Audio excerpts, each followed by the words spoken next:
Hello, everyone. Welcome. New York Giants training camp, day 2 recap. Technically, day 1 for us because I was there today. I wasn't able to make it yesterday. But it's time to talk some Giants. I'm happy we're back for this video series. I hope we can do them after every practice. We weren't able to do it yesterday.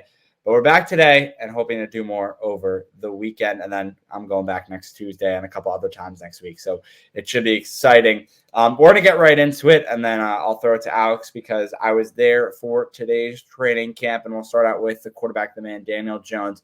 Brian Daboll said that he was happy with how Daniel Jones looked out there after after coming back from the ACL tear and being fully active with the team. I agree. I think Daniel Jones was pretty successful. I don't have the exact numbers on it. I know Bobby Skinner of Talking Giants, who I was sitting next to throughout the entire time, takes notes on that. But I will say that, and I talked about this in my kind of 1 minute long key takeaways, but I wanted to expand on it more because I knew we were doing this video. Daniel Jones, the throws that he didn't make were really clear and obvious mistakes on him, not so much the wide receivers that he was throwing to, and that's kind of what I wanted to mention. And I will bring up something right now that we literally just talked about 2 seconds before we jumped on. Daniel Jones had a throwaway, according to some people on social media, which I said was an overthrow. Now, here's the thing, and Alex agrees with the throwaway comment, but I'd like to kind of counteract that because if you're Daniel Jones and you're looking to, not like this is a big deal, it's one throw in training camp, but I do want to kind of talk about this. It's a big deal to a lot of people for some reason. So the thing is, if that is not a throwaway, or that is not an overthrow, excuse me, then why is Daniel Jones, the receiver's on the left side of the field, and Daniel Jones throws it over the receiver and onto the sideline? But that's a throwaway, even though it's in the general vicinity of the wide receiver. Isn't it a throwaway when the quarterback just tries to chuck it anywhere as long as it's not intentional grounding? I mean, am I wrong there? Alex, you look like you're about to go into heaven with the sun behind you. I don't know what the hell happened. But I was pulling up the clip to watch it again myself. Yeah, go for it. I can see both perspectives. I think it's one of those throws that it's kind of like whatever, just kind of throw it in the area. So, yeah, I would agree that it's probably a throwaway, but at the same time, I saw another clip actually of that throw after I watched that from a different angle. And if you look on the other side of the field and like even over the middle of the field, there's open receivers. So, you can excuse him for one thing. And by the way, this is Daniel Jones's first look. It's to Malik Nabers. It's Malik Nabers trailing on the sideline. That is not a throwaway. He's looking towards Nabers to make that throw. His first read within 2 seconds, he throws it towards Nabers. He's not throwing the ball away as Alex, again, is reaching towards the sun's horizon, excuse me.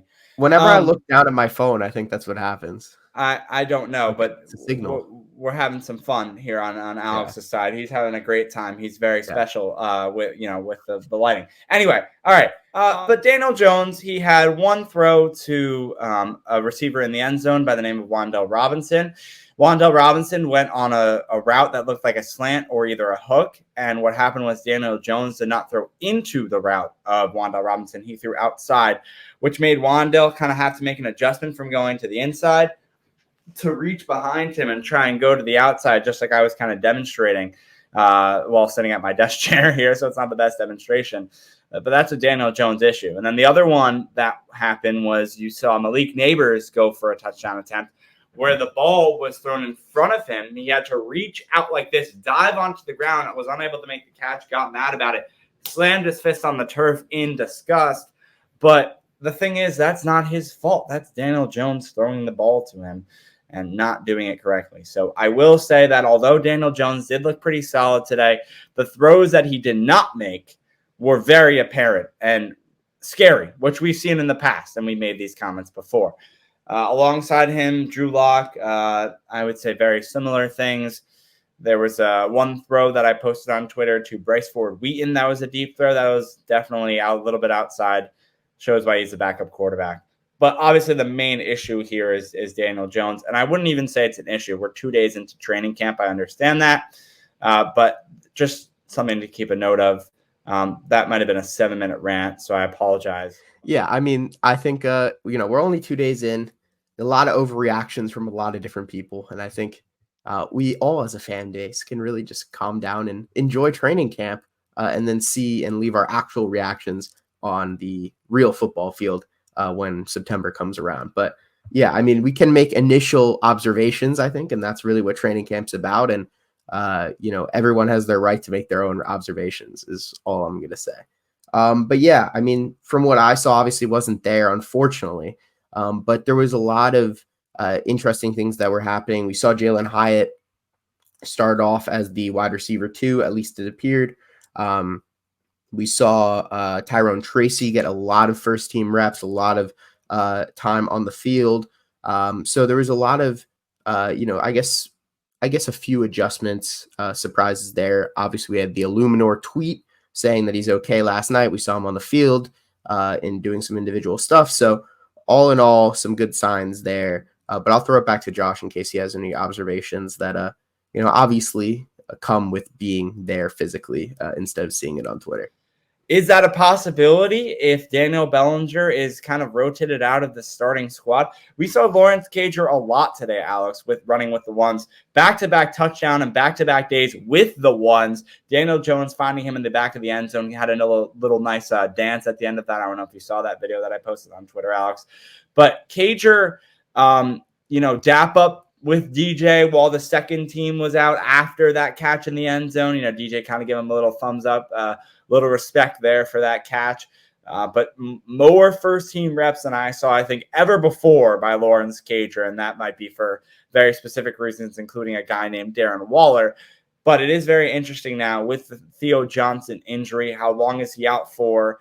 And will that prevent him from becoming the number 2 tight end for the New York Giants and even the number 1 player? I think the Lawrence Cager tight end 1 things that I say are more of a joke. But I do think that he does. I think he'll have a role in this offense. I think he'll have a role in this being offense. a number 2 tight end. And then at the end, too, there was a camp that showed up at today's training camp. They were chanting Lawrence Cager's name. He waved to them, and then he ended up going and signing autographs. I put that out also on Twitter, Man of the People, Lawrence Cager. So a very nice, obviously good deed by him there at the end as well. And Alex, do you have anything on that before I move to the last thing? I don't think so. Yeah, Man of the People. Always love a good Man of the People. Man of the People. So the last thing I have to say here is what sucks about training camp is that there's not a lot of tackling or sacking or anything on defense besides during ones. That's really the only time you can kind of see the defense work. Or when you're seeing a guy like Nick McCloud today and Wan'Dale Robinson. They went at it 2 reps that I recorded. Both of them were super chippy. You kind of see the real emotion of Nick McCloud after the second one. Hyped himself up and like, yeah, let's go.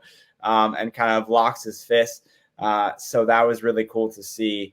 The guys, even though it's only day 2, taking it super seriously, getting their good reps in. And I think both times on both of those routes, absolutely locked down Wan'Dale Robinson was by Nick McCloud. So I guess look forward to his name, maybe making it. We talked about the 53-man roster, and it's a battle of the very average to a little bit above average cornerbacks for the New York Giants. So Nick McCloud's name kind of getting thrown around there. We'll have to see what his future is.